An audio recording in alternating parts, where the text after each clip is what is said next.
신앙 고백하겠습니다.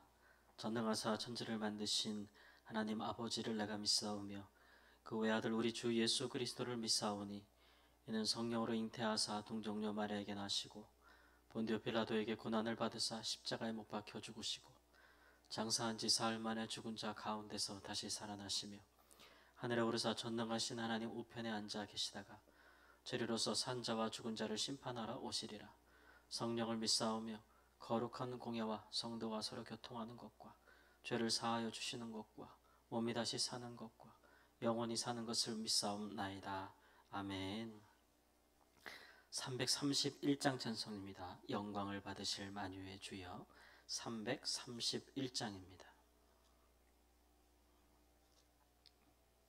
331장입니다.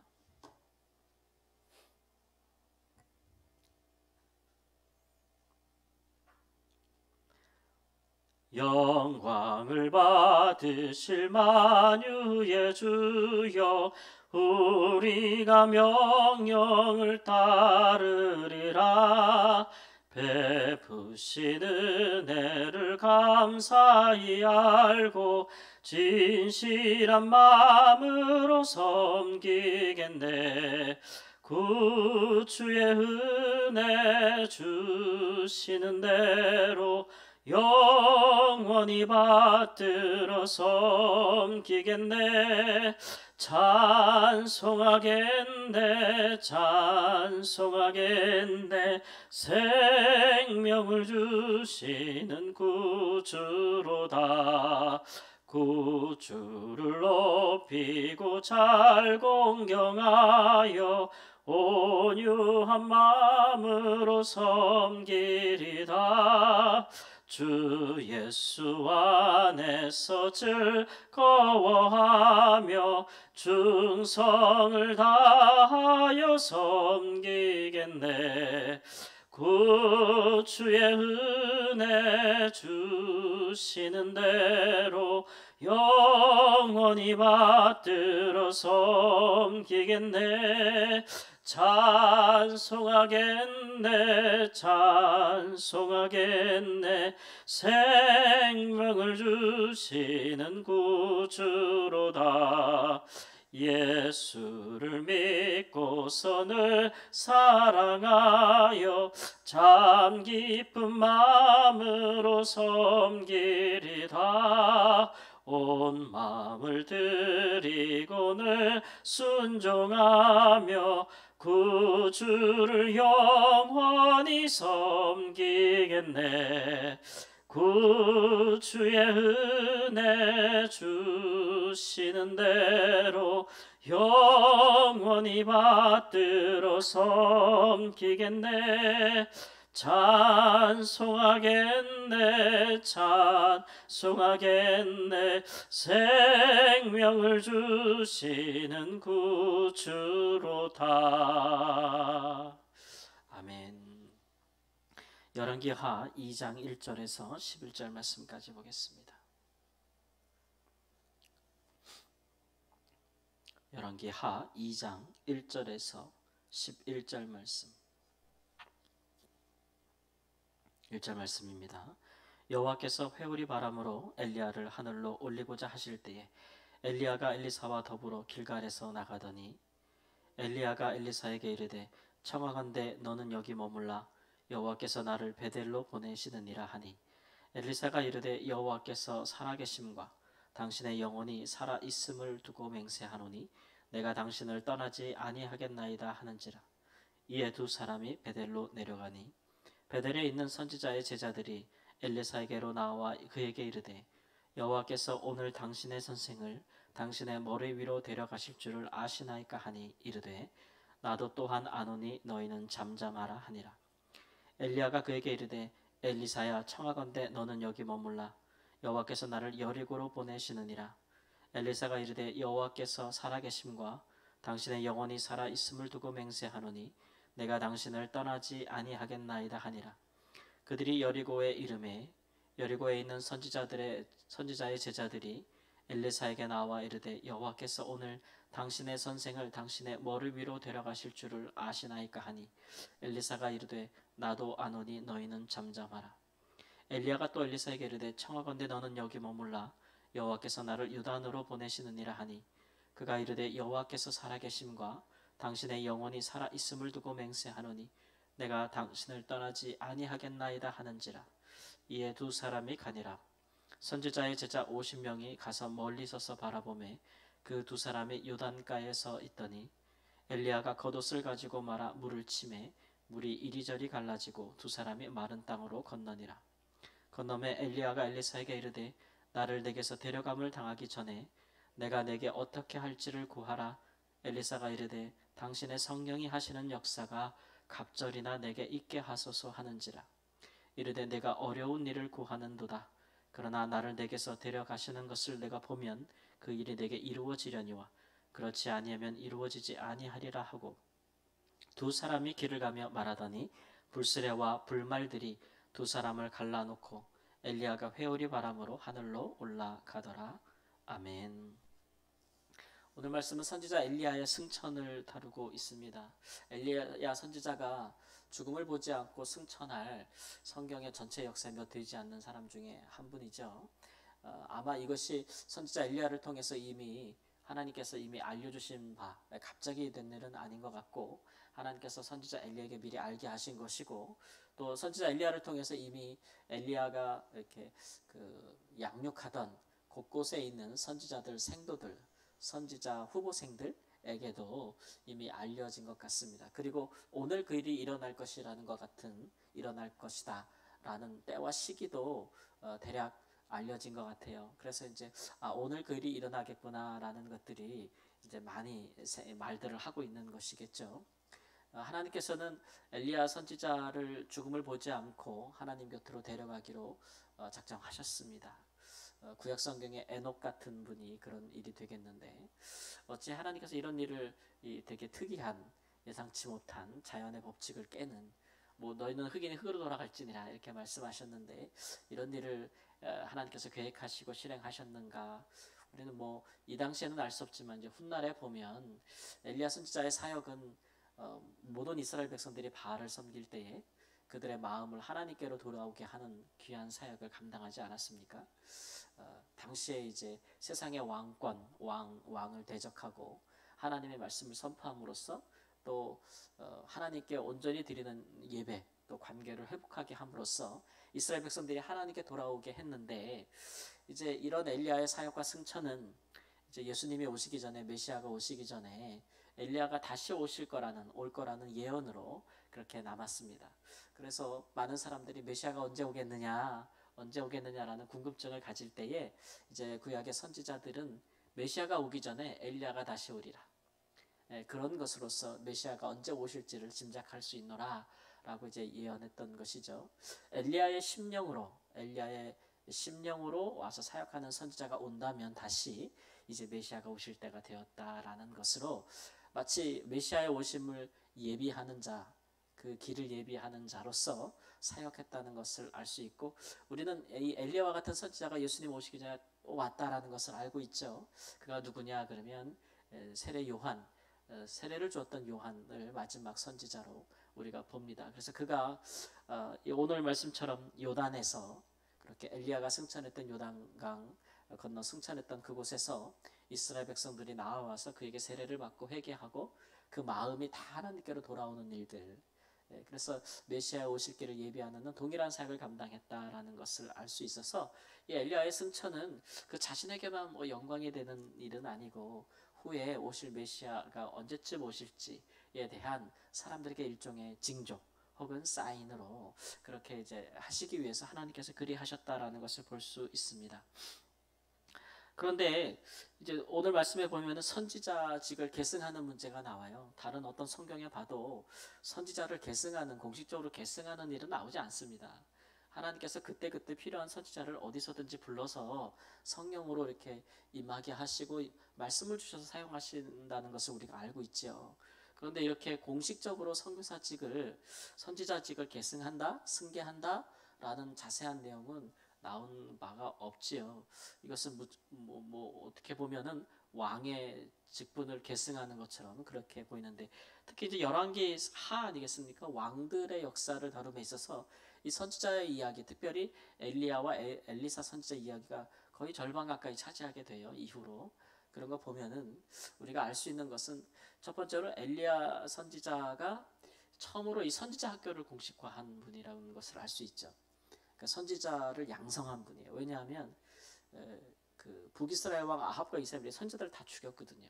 그래서 그가 이제 선지자들을 양성하는 일을 학교, 오늘날 말 신학교처럼 이렇게 양성하는 일을 했기 때문에 기관 제도화가 되다 보니까 아무래도 공식적으로 그 사역을 물려줄 수 있는 게 필요했나 보다라는 생각을 할 수가 있겠고, 또 하나는 이제 좀 더 우리가 영적으로 해석을 해보면 실제로 이스라엘을 왕이 다스리는 거였지만, 그러나 하나님께서 사실은 이스라엘의 왕으로서 선지자를 통해서 이스라엘을 다스리고 계셨다.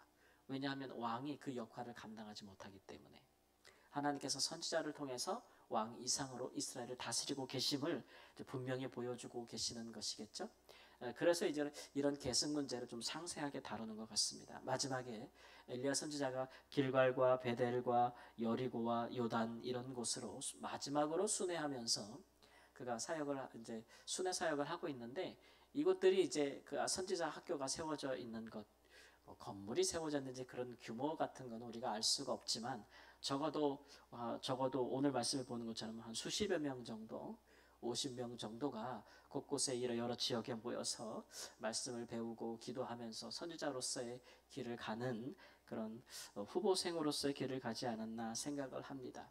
일찍이 하나님께서는 엘리야가 지치고 힘들었을 때에 엘리사를 그의 후계자로 삼을 것을 말씀하셨고, 엘리사가 농사지를 짓고 있을 때에 엘리야 선지자는 그의 겉옷을 그 앞에 던짐으로써 그가 이제 자기를 따를 것을, 제자 삼을 것을 미리 말씀하신 적이 있어서 그때부터 이제 엘리사는 쭉 엘리야를 따랐어요. 근데 승천할 날이 되자 선지자가 혼자 있기를 바랬어요.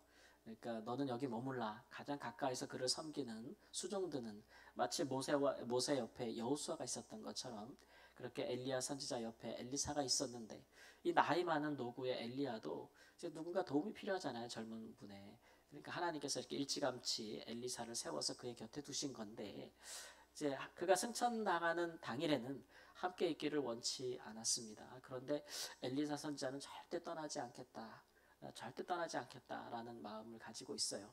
선지자 엘리야는 승천하는 일을 하나님과 그 사이에 일어나는 일로, 모세가 이렇게 하늘로 죽음을 보이지 않고 모세도 하나님께서 데려가셨는 것으로 우리가 알고 묘지가 없는데, 그런 일을 사람에게 보이신 적이 없잖아요. 그러니까 엘리야도 그렇게 되기를 바랬는데, 엘리사가 끝까지 그 순간에도 그의 곁에 있기를 따라다니기를 원하는 것은 이제 마음의 소원이 있기 때문이라는 것을 알 수가 있지요. 훗날 이제 네 소원이 무엇이냐, 내가 올라가기 전에 말하라 라고 했을 때 엘리사 선지자는 선지자 엘리야에게 있었던 성령의 역사에 갑절을 구합니다. 갑절이란 얘기는 두 배란 얘기고, 보통 이 두 배를 구하는 것은 상속자가 받는 일이에요. 그러니까 우리가 보통 이제 상속자에게 부모님이 돌아가셨을 때 유산 상속을 히브리인들은 장자에게 두 배를 해줬거든요. 그러니까 엘리사 마음의 소원에는 선지자에게 뭐 유산을 돈을 받을 게 있어요. 뭐 그런 건 없잖아요. 다만 이 엘리사 선지자는 엘리야에게 역사했던 성령의 역사, 하나님의 역사가 두 배나 되어서 자기가 공식적으로 이제 선지자의 어떤 계승자가 되기를 바란 그런 간절한 마음이 있었고, 근데 엘리야 선지자는 이것을 이거 내가 할 수 있는 게 아니다라고 이야기하죠. 왜냐하면 이것은 성령의 역사는 엘리야의 소유물이 아니잖아요. 엘리야 선지자가 줄 수 있었던 건 그의 겉옷이에요. 겉옷이래 봤자 뭐 이렇게 털옷이잖아요. 털옷 하나. 근데 그것이 엘리야 선지자가 공식적으로 후계자다라는 것으로 증표를 줄 수 있는 것이었고, 그러나 그것 정도 생각했겠는데 엘리사는 영적인 일에 성령의 역사의 두 배를 구하였고, 그것은 이제 하나님께 속하였다는 것을 선지자가 알기 때문에 내가 내게서 올리우심을 받는 것을 네가 안다면 그런 일들이 있을 것이다. 하나님이 허락하시는 것이다 라고 이야기를 하죠. 선지자들이 가는 곳마다 후보생들이 엘리사에게 오늘 당신의 스승님을 하나님께서 당신의 머리 위로 이렇게 데리고 가실 것을 알고 있습니까? 라고 묻습니다. 뭐 단순히 모르기 때문에 상기시켜 주려고 묻는 것 같지는 않고, 오늘 본문 말씀에 쭉 이후에도 보면은 선지자의 후보생들이 엘리사를 그 선지자 엘리야의 후계자로 잘 인정하지 않는 모습들을 보여요. 이후로도 여러 지역, 여러 지방에서. 그러니까 이 얘기는 약간의 그 엘리사의 마음을 좀 괴롭게 하는 말이죠. 당신이 이렇게 후계자가 될 줄 알아요? 사실 이런 좀 이렇게 회의적인, 사실은 약간 그 마음을 뒤틀어 놓는 그런 질문이라고 할 수 있겠습니다. 이에 대해서 엘리사 선지자가 나도 아노니 잠잠하라 이렇게 이야기를 하죠. 이런 일들에 대해서 분내거나 화내거나 인간적인 생각으로 축동질하지 않습니다. 엘리야 선지자가 처음에 엘리사를 부를 때 너 내 후계자야 라고 하고 부르지 않았거든요. 다만 겉옷을 던지고 엘리사가 모든 것을 정리하고 그에게 왔을 때 내가 너한테 무엇을 했길래 네가 나한테 오니? 라고 이야기함으로써 이게 이제 선지자 엘리야의 그 제자를 훈련시키는 방법인 것 같아요. 그러니까 어떤 종류의 어떤 인간적인 어떤 사인이나 이런 것들을 약속을 하지 않으면서도 그 사람이 하나님과 또 자신 앞에 충성을 하겠는가라고 하는 것들을 시험해 보는 기간이 있었던 것 같아요. 그러므로 이 선지자직은 인간의 영광이나 어떤 영화, 자신의 명예 뭐 이런 것들 혹은 선지자직을 계승한다 할지라도 그것이 사람으로부터 난 것이 아니고 사실 하나님으로부터 난다는 것을 분명히 알기를 원하기 때문에 엘리야 선지자가 이같이 이제 훈련시키는 것이라 할 수 있겠습니다. 이런 모습들은 참 오늘날에도 참 귀감이 되고 본이 되는 것이요. 우리가 하나님 앞에서 받지 아니한 것이 없고 무엇이든지 그것을 자녀들에게나 혹은 가정을 떠나서 공식적인 직함 같은 것들을 물려주고자 할 때에 그런 일에 하나님 앞에 하나님의 주권을 인정하는 것, 그것은 굉장히 중요한 신앙이라고 할 수가 있겠습니다. 단순히 인간의 육정이나 인간의 어떤 생각이나 이런 것들로 해서는 결코 좋은 결과를 얻지 못한다라는 것을 알 수 있어요. 단순히 교회만 봐도 오늘날 교회가 이제 목사님이 은퇴하시거나 혹은 일을 마무리할 때 다른 또 계승자, 승계자들을 세울 때 하는 일들을 보면 좀 이런 모습이 부족하지 않나 그런 생각이 듭니다. 선지자직을 계승하는 것 혹은 이 거룩한 영의 직분을 계승하는 일들은 어떤 혈통이나 뭐 뜻이나 육정이나 이런 걸로 되는 게 아니에요. 이런 것들은 하나님으로 말미암는 거고 하나님이 원하시는 사람을 세우는 거죠. 이런 일들의 교회가 단순히 뭐 선임 목사님의 아들을 세우기 위해서 교회가 온갖 혼란과 교단이 어려움을 겪어도 그 일을 강행한다거나 그래야 교회가 안정적이다라는 명분에 이렇게 한다거나 이런 것들 혹은 또는 이제 뭐 돈의 문제, 그렇게 돈을 또 가지고 오는 사람한테 준다거나 이런 어리석은 행동들은 다 하나님이 보시기에 합당한 인정하실 만한 일들이 아니다라는 것을 알 수 있고 사람에게서 난 것들은 하나님으로부터 난 것이 아니다라는 것을 알 수 있습니다. 주는 자나 받는 자나 사실은 다 하나님 앞에서 행하는 것이고 모든 주권을 누구에게 맡기는 거예요? 하나님께 맡기는 거예요. 하나님이 원하시면 그렇게 하실 것이다 이렇게 이야기하지 너 내 곁에 꼭 붙어 있어 내가 너한테 줄 거니까 이런 일들을 약속하지 않았어요. 이런 일을 약속하는 것은 굉장히 어려운 일, 어리석은 일이고 그것이 사람의 마음을 사서 사람에게 충성하도록 만드는 일이기 때문에 그렇게 한들 그 후임자가 하나님 앞에서 충성하는 모습으로 양육되어지기가 어렵다 이런 것들을 합니다. 제가 부교육자 할 때 선교사로 가게 된 계기 중에 하나가 이제 그 있었던 목사님께서 갑자기 어느 날 저를 사우나로 오라고 그러셔가지고 사우나에서 이렇게 목욕하면서 야 이렇게 네가 잘하면 내가 이렇게 교회를 뭐 이렇게 해주지 않겠니? 충성하면 그 다음에 나 다음에 네가 하면 되지 않겠니? 이런 말씀을 하실 때가 있었어요. 뭐 어떤 사람들은 그런 말에 혹하고 마음을 다해 충성할 수 있겠는데 저는 이제 그 말을 딱 들을 때 여기를 떠날 때가 됐구나라는 생각을 했어요. 왜냐하면 더 남아서 사역을 한다래도 그분은 저를 생각할 때 그런 내가 약속을 해줬으니까 그거 믿고 남아있구나 이런 생각을 할 거 아니에요. 그 다음부터는 제가 사람에게 매인 것이 되고 하나님에게 매인 것이 되지 않는다라는 생각이 들었고 또 저조차도 저 말을 안 했으면 좋은데 저 말을 했기 때문에 인간의 마음에 뭘 하더라도 자꾸 그게 생각날 거 아니에요. 하나님께 집중할 수가 없다라는 그런 생각이 들었고 그런 여러 가지 일들 교회에서 일어나는 여러 가지 그런 일들에 대한 회의 또 그런 일들이 들어서 제 자신으로서는 그때 할 수 있는 유일한 길이 이제 교회를 사임하고 이제 하나님 앞에 기도하면서 하나님께 새로 주신 사명지로 이동하는데 그게 이제 선교지였다라는 말씀을 드린 적이 있어요. 우리가 하나님의 일을 한다고 생각하는 사람들, 또는 우리가 하나님 앞에 행한다고 하는 사람들, 또 내가 하나님의 귀한 또 사역과 내 속한 모든 것이 하나님께 속하였다고 말하는 사람들은 이렇게 이런 일들에 사람의 어떤 약속이나 말 이런 것들을 의지하면 안 돼요. 하나님께서 이스라엘 왕에게도 말씀하시기를 다른 나라와 다른 것은 그 왕을 후임자를 누가 임명해요? 하나님이 임명하는 거예요. 다윗에게도 뭐 북이스라엘도 마찬가지지만 북이스라엘은 하나님의 이런 임명권을 그들이 제쳐두고 누구든지 자기가 원하는 자로 왕이 되었기 때문에 문제가 되었고, 남유다에서도 다윗의 후손들에게 하나님께서 왕을 세우리라고 말씀하셨고 약속하셨지만 왕에게 왕자가 한둘이에요. 다윗에게도 뭐 아들들이 한두 명이에요. 그러면 당연히 생각하는 것이 장자, 첫째 아들 무조건 그렇게 생각하면서 신하들이 그 세력을 모으고 왕자들이 그 세를 모으고 막 이렇게 했는데, 하나님께서는 전혀 엉뚱한 사람을 임명하잖아요. 그 누구였어요? 솔로몬이었어요. 그의 어머니가 누구예요? 바세바였어요.